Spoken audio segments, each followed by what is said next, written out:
Welcome back, folks, to another review from the Whiskey Voyager. My name is Tom, and today we'll be talking about something really interesting.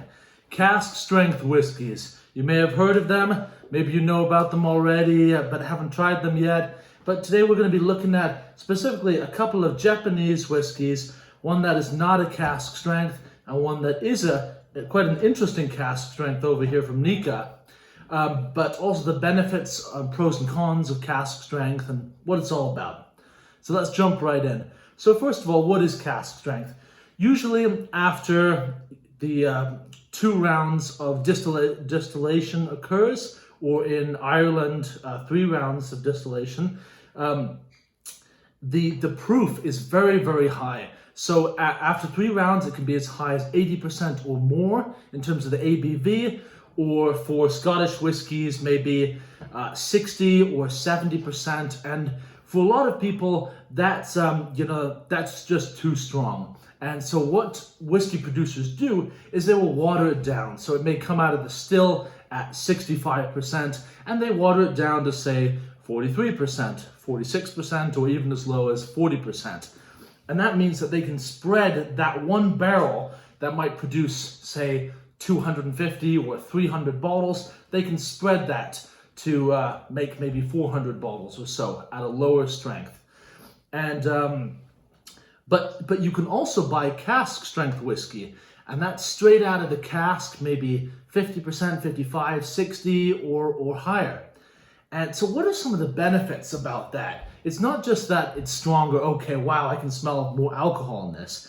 It's that, oftentimes you're getting more complexity, more kind of intensity, more flavors, more rich, pure, concentrated flavors than you'd be getting at the lower ABV. So here we've got both delicious Japanese whiskeys. Kaio 7-year, aged in Mizunara casks, these wonderful casks that they're producing in Japan. Very difficult to make. And then here we have a Nika. This is a blended malt. So there's grain whiskey and also malt whiskey in here. And they're blending from over 100 different casks. But what's interesting is that they're actually keeping it at cask strengths. They're blending it in oak barrels rather than stainless steel vats. And so it's one huge, big container, but it's oak rather than steel. And so it's adding some complexity. And then they're bottling it at cask strength. So in this case, we have Nika whiskey from the barrel at 51.4%. So I'm going to pour a little dram of this while I chat. So I'm going to have some of that. If you do find this one, definitely worth picking out a bottle or two if you can. I'll do a full review on each of these later, and we'll go into all the depths of all the tasting notes and everything and my analysis. But I do like each of these, but especially this one. This is very delicious and very, very well priced. I think it's a great deal for all those wonderful aromas and flavors you're getting in there.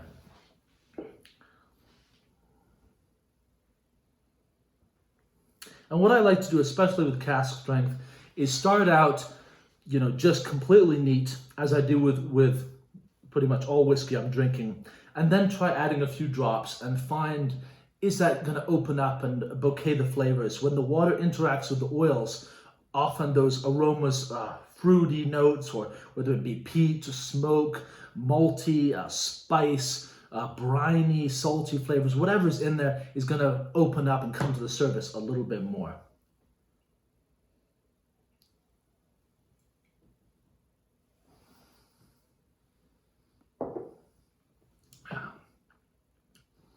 So personally, I'm a big fan of cask strength whiskeys. They're also called barrel strength or barrel proof. Different words for basically the same meaning. And that'll be over 50% straight out of the cask, undiluted. This one, really, really tasty, very delicious one. In my collection, probably about, I'd say, a third of all the whiskey that I have is going to be cask strength. And the rest of that would be non-cask strength. Just because, when I have some friends or family coming over, not everybody wants to drink something 55 or 60% ABV. I understand that. And, there are some benefits for sure of non-cask strength. Like, for example, while you may not get some of the more intense concentrated flavors, you are getting perhaps more balanced and smoothness in the whiskey, which is not a bad thing. You know, for some people, that's what they look for more in whiskey than those intense, complex, more rich flavors that you get in the barrel-proof cask strength stuff. So that's a little bit about what cask strength is and the definition, and you know, some of the pros and cons of cask strength versus non-cask strength. And I also wanted to say that it's important to be a little bit careful when you are drinking cask strength, just because when you're looking at something over 50%, it gets quite flammable. So you do want to be careful if you've got lots of people around, things get knocked over, maybe you have some candles around or an open flame, it can get a little bit dangerous. So I just want to demonstrate that here. Here we have a red breast. This is cask strength, 57%. I just want to kind of show you. So we'll pour a little bit in here, and then we're going to dim the lights. I'm going to show you, you know, how this reacts. And it's quite a bit more active than a non-cask strength whiskey, which will not always catch fire. So I'm just going to move this up here.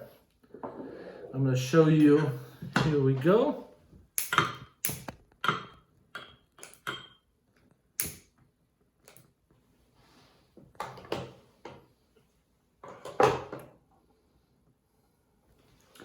So you can see we've got a pretty decent sized flame in there.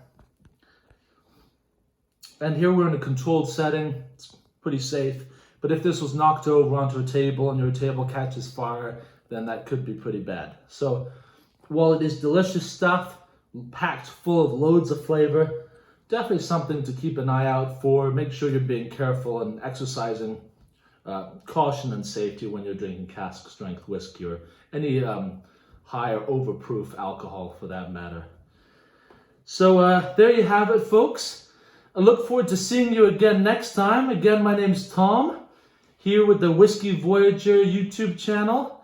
And remember, as always, like, comment, and subscribe, and I will see you again next week.